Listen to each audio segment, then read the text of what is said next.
Hey guys, welcome back to BackPocketGameReviews, and today we're going to talk about digital game prices versus physical game prices. So a lot of people have noticed that digital games tend to release for the same price as a physical game. When you're literally getting nothing, it costs them much less to produce it. And there's some pros and some cons to digital and to physical.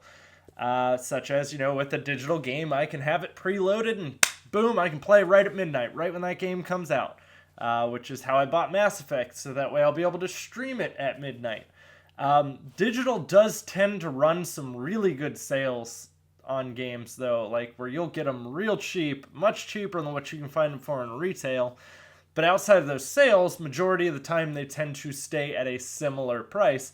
And a lot of people have always kind of pegged the publisher for that. Obviously, as you know, I get 20% off all new games over at Best Buy with Gamers Club Unlocked. I've talked about that numerous amounts of times. So there are a lot of retailers that do offer discounts on games. So you're not paying that full price. So I can a lot of times get a game cheaper than what I would digital. Actually, 90% of the time I get it cheaper physical than what I do digital.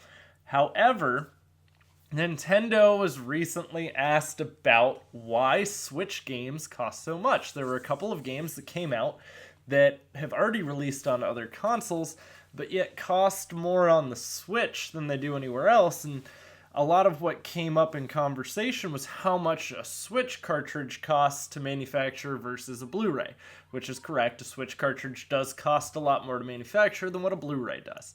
However, the fun fact was when Nintendo was being asked about it, they were asked, why are digital games as expensive as the actual physical ones when that cost isn't there? And this is where it gets real interesting. Good old Reggie. Reggie was the one talking to him. So, he had stated that it was to keep the relationship with the retailers in good standing. He never specifies which retailer, but I'm going to go ahead and just make a stab in the dark that they don't want to piss off GameStop. It's blatantly that GameStop would be upset because they're the only ones that don't have any kind of discount program on new games. You can go to Amazon and get it. You can go to Best Buy and get it. Target even runs buy two, get one on new games all the time. I've never seen GameStop run that. They'll run it on used because that's where they make most of their money. But essentially, it was Nintendo's way of saying we don't want to piss GameStop off too badly, which we already do because we don't give them that many of our product. Awesome. Awesome sauce. I'm probably one of the few people who read that article and probably went ahead and found that to be the most interesting part of it, especially since it was coming from someone like Reggie, that the reason why digital games aren't discounted so they're not cheaper than their physical counterparts is to keep relations with the retailers in good standing. Again, my assumption is that it's GameStop because they're the ones that do not discount most, unless you have the Spring Gaming Pass and there's 5 games you can get at a discount after you pay for one at full price. So technically 4 games you get at a discount. Gotta love that tricky wording. Man. I want to say it was like Polygon or someone too who did the article. I can't even remember who the article was by, but I was reading it last night, and it was just this person talking to Reggie. Specifically, I think the game they brought up was Bomberman, because Bomberman's out on other consoles for like $20, $15. But here it is on the Switch. You can pay $50 for it.